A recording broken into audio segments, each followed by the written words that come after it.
authors. I'm Joanne Morrell, children's and young adult fiction writer and author of short non-fiction for authors. Thanks for joining me for the Hybrid Author podcast, sharing interviews from industry professionals to help you forge a career as a hybrid author, both independently and traditionally publishing your books. You can get the show notes for each episode and sign up for your free author pass over at the Hybrid Author website to discover your writing process, get tips on how to publish productively, and get comfortable promoting your books at www.hybridauthor.com.au. Let's crack on with the episode.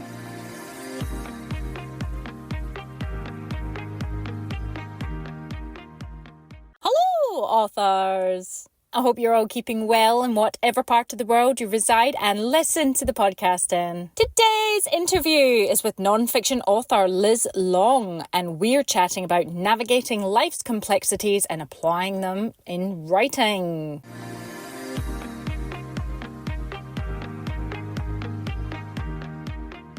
So in my author adventure this week, I managed to get my pages for the young adult fiction book that I'm writing for the Rottnest writing retreat that I'm going to in June. The pages were due for a critique that I've booked, I think it was Wednesday or whenever it was. And although I'd been working hard on them, I still managed to get them in about a couple of minutes to deadline. And you know what? That's just always been me. I've always just worked up into the very last minute, and you know what? It's like a perfection thing as well, and I don't know. That's maybe, will I ever grow out of that? I'm not sure. The main thing is it got in, and it's a critique, so I'm looking for feedback. It wasn't 100% perfect or polished or whatever. It was good, but there was a paragraph which I felt might have been a bit of a description dump, which I'd probably, on second read of after sending it, I thought, yeah, I should have removed that. There's always ways to make the work better, but pleased I got the deadline in for that, and I will continue working on that until I have the first draft complete, and I'm looking to have that full manuscript pretty much ready to go by the time I go over to Rottnest, and there I will get critiques done and I will get feedback from other members. There's something, I'm part of like peer review over there, so I'll be sharing my work, letting people read it. I'm getting feedback on it, so then when we come home in June, you get a chance to rework the work or just make it better, and then you also get a chance to submit. So that's when I want it all to be prepared. So that is the current writing project I'm working on. Sadly, the Australian Society of Authors Harlequin, which is imprint of HarperCollins, and they publish women's fiction. I had a women's fiction book in for the fiction prize, and unfortunately it wasn't on the shortlist that got announced the other day. So it just shows how much I've come on though. Like, I was waiting on the list coming out. I had it in my diary, but this, avid listeners of the podcast know that this work was something I was working on last year. It actually all began as a rapid release project, which didn't happen, but I ended up with this one book, which dragged on into this year. And then originally the whole plan was to self-publish, and I got sidetracked by this fiction competition, and I don't regret it. I think that it freed me up to be doing other things, where I'm at in my life, it was the right timing. So now that that's not happened, I'm reverting back to the original plan of self-publish, because that is what the book was originally intended for. And in the throes of putting together a marketing plan for that, I always had a front cover, but I'm going to do an episode where I dive deeper into the work and things like that. But I've actually just started putting out the feelers to have the artwork for what I originally seen commissioned. Starting to get in touch with freelancers, which maybe I should have done before. In my mind, I thought I should have all this ready to go come the 1st of May. So if I'm not on the shortlist, then it's all go. But it just didn't work out that way. And maybe I just obviously you live in hope that, you are going to win. And really, my reasons for wanting a traditional publishing deal at this point in my writing career, there's always been this status thing, I suppose, from the beginning, but it feels like it's less about that now, and it's more about just the amount of projects that I have aspirations for. At least one section of that, at least one genre, would be nice if I had a publishing company taking over that side, so I didn't have to be doing it all. That's where I'm at this point. It would be nice just to be having collaborative work with a traditional publishing house for some of my work, so I don't have to do it all. And so I was feeling a bit, I don't know what the word is, not fed up, but when I read that shortlist, you know, first in the past, I would have been sorely disappointed and probably on a bit of a downer, but it was a case of glancing at it. I just don't even think, I didn't even feel bad. There was nothing. In fact, I felt nothing. I don't know what that says. It was a case of, okay, it's not there, move on. And I didn't even have to move on. It was just, yeah, it was really surreal, actually. And that, to me, proves how far I've come in my writing author adventure, that I just don't give a shit.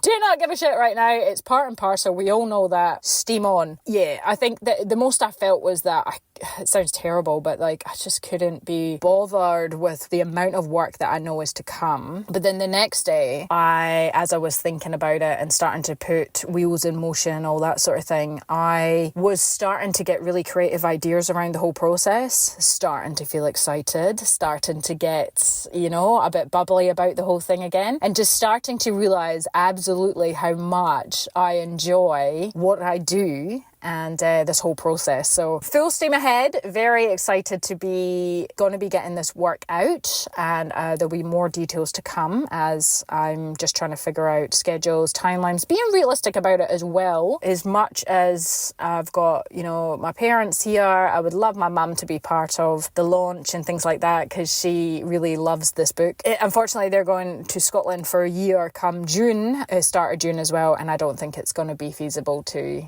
you know, me in the past would be like trying to push it out before then. And I know for a fact we're the 3rd of May now, that would be unrealistic and not fair for the work. So it's a shame she's going to miss the launch and the actual release of it. But anyway, it is what it is. She got to read it first. So this weekend, I am going back to the Backlot Studio. If you heard me last time, I'm been attending Books to Film events at a studio which is not far from me. It's a little screening studio and full of creative people. And they choose a book, they watch the movie, they have other people present from the industry and talk about the adaptation from the book to film, and it's something I'm really interested in. So this event is happening this Sunday at Backlot Studio, and it's Ripley's Game, and the film had John Malkovich in it and Scott Dougray. I think that's Dougray. Is that how you say it? He's a Scottish guy, and it's old, it's really older. But yeah, I went into a bookstore today to try and find the book, but I couldn't find it. So yeah, lots of working pretty much and getting myself into gear happening. I hope that your week has been well, and the same as mine. If something hasn't turned out how you wanted it to, what's your backup plan? Did you have a backup plan? What are you going to do now? What are you doing moving forward? Don't just let something lie. Your hard work is not wasted. Pivot. Change it, adapt it, do something with it. This is the Hybrid Author podcast. It's not one way fits, it's not one way of doing things. It's always find the best way for the work and go for your life.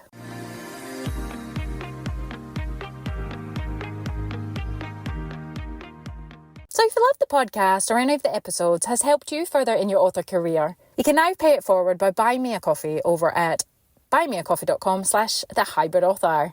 Let's all support each other. Liz Long is the author of Navigating Shitstorms, How to Find Your True Path When Life Gets Rough. Always believing her brain lacked the essential organization for success, a formal diagnosis at age 58 challenged this belief, offering a new vantage point where being different was not a flaw, but an elevated perspective, becoming the cornerstone of her ever-evolving self-understanding. Now at the forefront of mental health advocacy, Liz shares her journey and inspires others to confront their own storms, discover resilience within, and find their way to Freedomville. Fantastic. Welcome to the Hybrid Author Podcast, Liz. Hey, Joanne, thanks so much. I'm so happy to be here. Oh, we're so happy to have you. You know, it sounds like you've been on quite the ride. So can you tell us how come you've ended up in writing and publishing? Yeah, it has been a ride, as most people's life journeys are. It was never on my bucket list or a goal of mine to write a book. Life just evolved that way. And yeah, it just happened. I had some childhood trauma, and I talk about that in my book. And lots of people have had shit that has happened in their childhoods. For me, it all caught up to me later in life, and I ended up checking myself into a private recovery center for depression. And it was after I had healed and gone through a lot of what had occurred in my childhood, and then came out and reintegrated into the real world and my life, that I had a different perspective about the years I had left and how I wanted to spend that time. And I decided that I would write a book and share my story. And that's how Navigating Shitstorms was born. Amazing. And I love the title. Did you get some help with that, or does that just sum up your complexities? The title was a journey. In fact, I actually delayed the publication date for my book by almost 3 months because we hadn't nailed down the title, and my publisher had come up with some really good options, but they just didn't feel right. And so I started brainstorming with people I knew, and it was with dear friend Tina Petrelli over coffee, and she came up with one part and one word, and I came up with the other. But I love the title. And the thing I like best is when I'm doing readings or I'm at markets or places where I see people read the title, I see it in their face. They read the title, and then like within a couple of seconds, it hits them, and that this grin kind of spreads. This knowing, they start nodding their heads, and their whole demeanor changes, and they're like, "Yep, yep." I would have to say I was one of those people. I thought, yeah, I connect with that. Right? I think that almost everybody does. That's the human experience, is navigating some shitstorms. Yeah. Well, I like that, you put it in there, because some people might think, oh, that might deter people because it's just a swear word or something, but I think it just nails it. Well, yeah. So if people don't like the word shit, they're not going to enjoy my book. It's not like it's every fifth word, but it is in there more than a few times. Yeah. Well, it's like that book that was really popular. Oh, and I had it as well, and it's gone out of my head completely. But it was something like that. It had like the little asterisks or whatever to instead of the swear words, but like something like get your S together. But it was really popular, and I think people, like you said, I think people just connect with that, and it just grasps that you have been through some shit. So please, today's topic is on navigating life's complexities, applying them to writing. So are you able to dive a little deeper into some of the shitstorms that you've gone through, how you've applied them in this work? So with respect to writing the book, or with my ADHD diagnosis? We'll go with writing the book, and then we'll move into the ADHD as well. So, I mean, when I grew up, I was born in 1962, and the awareness of ADHD didn't exist. So I have, throughout my life, I've owned my own business, and I single-handedly raised 2 children, and I had a house. And so I had already come up with a whole host of accommodations and coping strategies to enable me to function and not let things fall through the cracks and stay organized with my life. However, I didn't have a system for writing a book. I'd never done it before, and I hadn't studied it. And it was really daunting and overwhelming, the task of planning and executing and organizing 60,000 words. And it was almost at the cusp of digging into that. Well, it was right in the mucky middle of the beginning of my book, when I did get diagnosed. So, and that's a different story. But the challenges that I had were mostly because it was new to me, and I didn't have any systems in place, because that's how I managed my brain, was I had checklists, and I didn't have any checklists for writing a book. So I joined a workshop group that was referred to me. And this woman, AJ Harper, is phenomenal in her experience with writing and publishing for nonfiction authors primarily. And through that group, it was a 4-month-long program. I found the instruction and the guidelines, the plan, if you will, along with the accountability to write my book. And in that program, I probably got about 90% of my, what they call the shitty first draft, completed.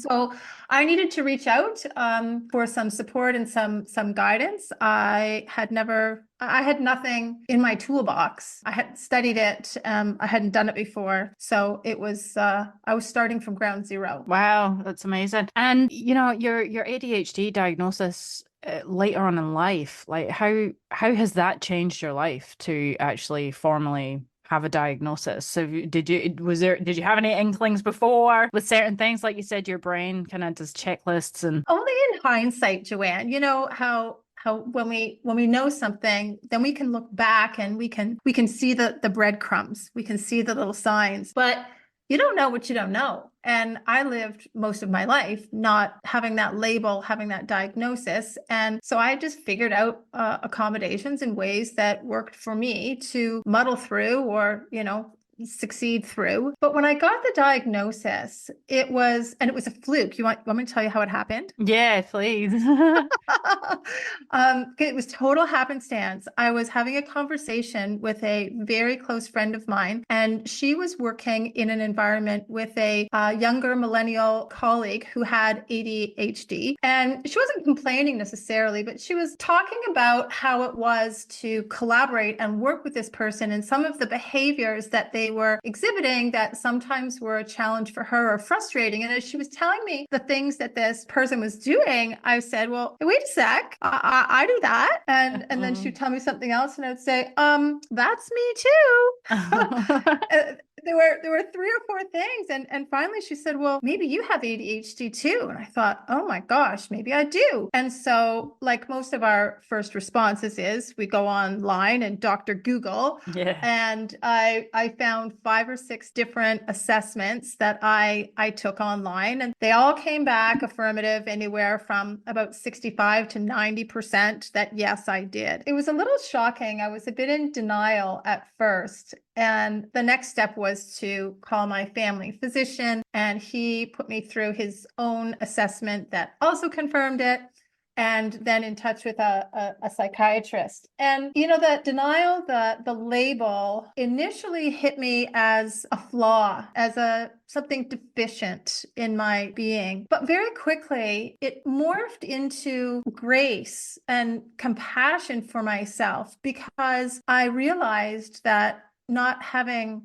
known that was a challenge for me, I had successfully overcome so many things in my life. And I was able to accomplish so many things in my life in the face of that. And so it was actually a little confidence building and also somewhat reassuring, because, when I struggled to do all the tasks that it seemed to me other people weren't struggling with doing throughout my adult life, I assumed, because we make up shit in our heads about what everything means, I assumed that, my brain just was less than. My focus was less than. I wasn't as organized, as smart, as able to multitask, or, I got overwhelmed far more readily than the average person. I mean, it's a label, and that's all it is. And I think depending on the person and the circumstances and the timing in their life, it can have a different impact for everyone. But for me, it actually was a relief. It was, it filled in some blanks that I had made up, worse stories to explain, Yeah, I can only imagine from my understanding of it, what just keeps coming to mind so late on, that I guess, is struggle a word? Like, do you feel like you've struggled in different areas? And then, like you said, you tell yourself it's almost lies just because you don't know what you know, which are probably not confidence boosters either, that, you're this way because of this. And then, like you said, it's a relief later on in life to actually be like, well, actually, hang on, that was all rubbish. And this is the true fact now. Exactly. What I'm finding is how common it seems to be this day and age. Women, I don't know many men actually, but women are getting diagnosed later in life. Like it's really, really common. And why do you think that is then? Just from the Well, times, or? yeah, I think the times have a lot to do with it. I know that here in Canada, when I was in elementary school, it absolutely was not on any teacher's radar, you Yeah. know. It wasn't anything that they were trained to look out for, or any accommodation made, or it wasn't even a thing, you know. There were, if kids had trouble, you know, focusing, or they were fidgety, and I never had the hyper part of it, but I did, you know, I would daydream a lot. And I look back at some of my report cards, and I was Elizabeth back then, and they're all, you know, Elizabeth talks too much, Elizabeth doesn't focus, Elizabeth is not living up to her potential. The comments were full of things like that. Yeah. Well, I'm a massive daydreamer. I catch myself just staring up into space sometimes, but then I associate that with storytelling and all that. So is that, you know, you feel like you can tell you can sort of make allowances for certain things and think it's to do with that? Because the stereotypical ADHD in my mind, is someone who is hyper and bouncing off the walls, and yeah, doesn't stop and is full high energy. But then I have a friend whose son was diagnosed, and I was like, really? Most quite as placid little thing, but very unfocused, I think, in work and more that kind of side of it. So there's maybe some traits and some not. But do you feel like this diagnosis has helped your writing process, or how has it hindered it in any way? I mean, I don't know. Are you unfocused, or you're focused now? Or I'm focused now. I think I have a little bit more grace for myself, and I've developed more of a strategy as to how I approach bigger writing projects. And I haven't undertaken another project as big as my book, but now that I've done it once, I know that I can chunk it down into smaller pieces. And, you know, I have a plan, more of a checklist that I could execute were I to do it again. yeah, oh no, that's good. Well, tell us about the book. You know, it sounds, well, not complex, but you've got a lot in there of chapters and things that are going to aid people. The book is it's a combination of true crime and memoir, self-help and humor. I share what happened in my childhood, and the summary of which is that a very close family member, she was technically my aunt, but we were raised like sisters. She vanished. When I was 6 years old, she disappeared. And for 5 years, we didn't know if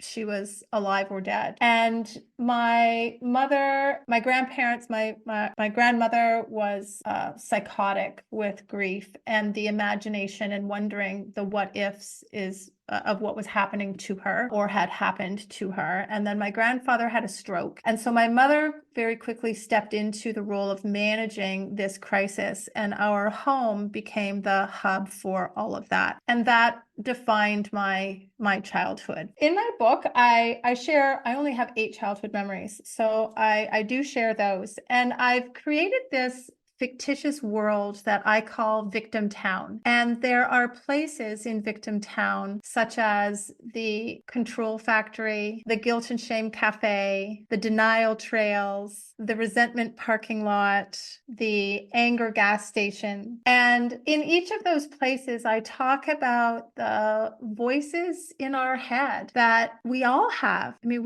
we all have that internal dialogue. And the Victim Town voices, and I have a name for the voice in each of those places, is the voice that says things that's derived to make us afraid and keep us small. And it's the voice that makes us feel really shitty about ourselves. And the other voice, the one that talks back to it, is what I call our heart voice. And that's a voice that every single human was born with. And I liken that voice to our happiness GPS. That's the voice that is founded in love and that knows instinctively what is for our best and our unique purpose and best life. So I talk a lot about the internal dialogue. And then part 3 of the book is where I share the things that helped me. When I checked myself into the place, I call it the place,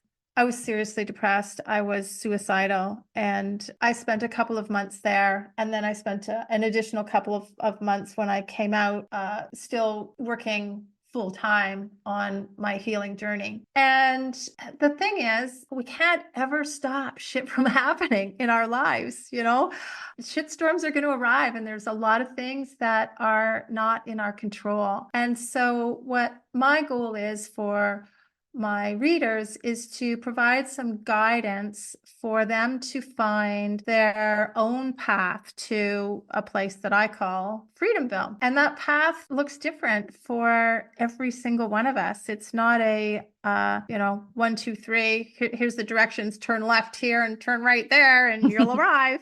It's not. And landing in Victim Town also is not necessarily a bad thing. Every single human goes there. It's where we go, to the Guilt and Shame Cafe or the Sorrow Swampland when we're not quite ready to face the pain of whatever it is that is happening now, or whatever it is that has happened a long time ago that we're still not ready to deal with. The other thing that I love is that by naming the places in Victim Town, there are a whole group of new people that are becoming aware for the very first time of the voices in their head and that they are indeed hanging out in Victim Town. So that's sparking them to reflect on their lives and their childhoods, and it offers them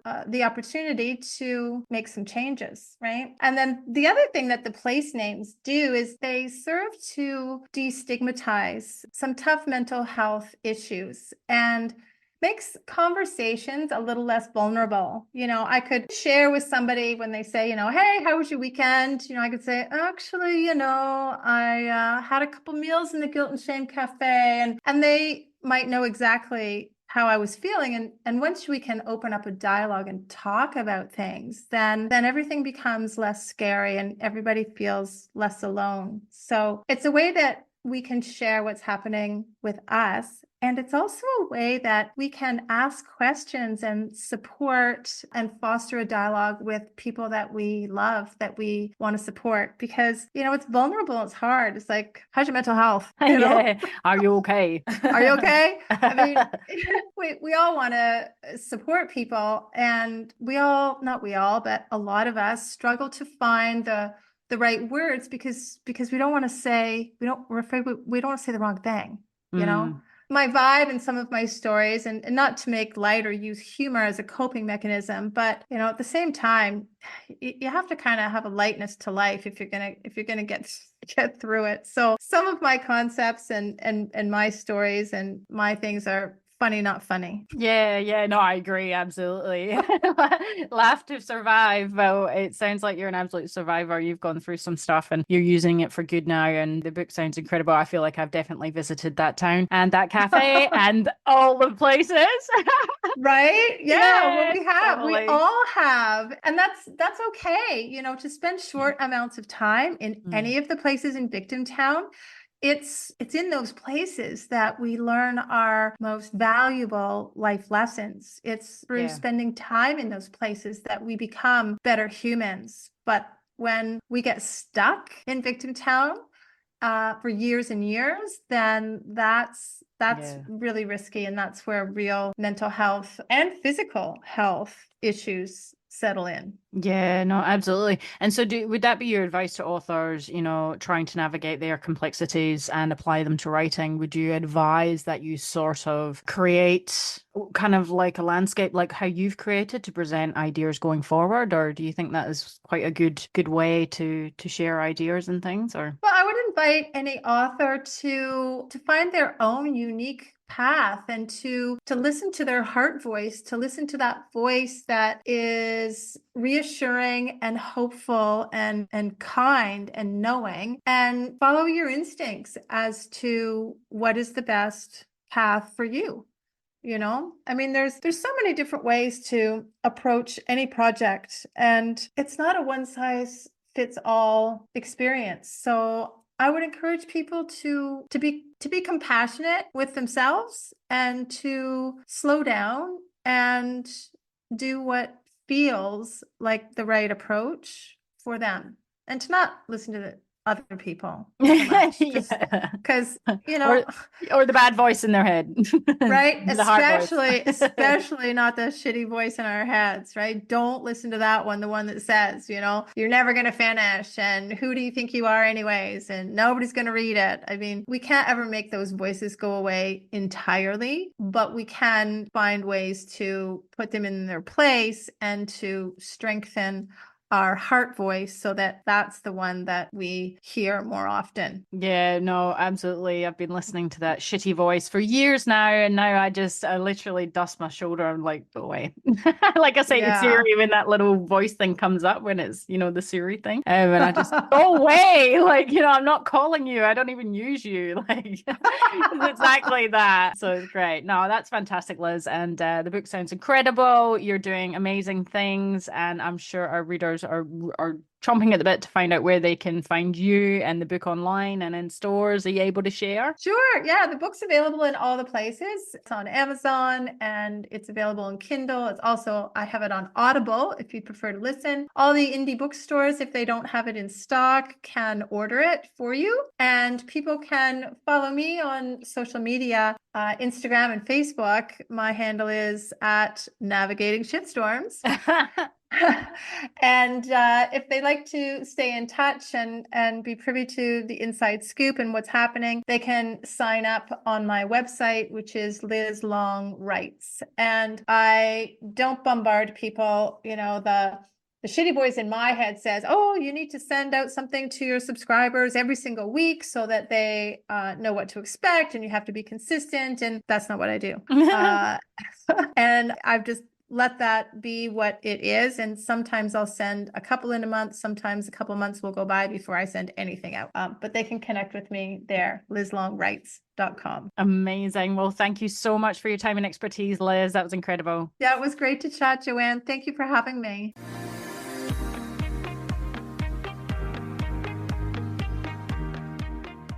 So there you have it, folks. The truly incredible Liz Long. She resides in Canada, and I just absolutely love that interview with Liz. I think she's courageous. I think she's brave. I think that, everyone should go out and read her book. We can all connect with it. And fantastic episode there.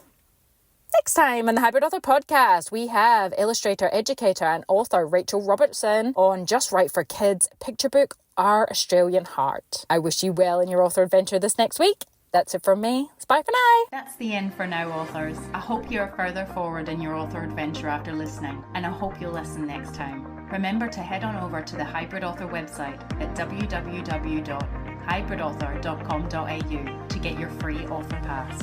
It's bye for now.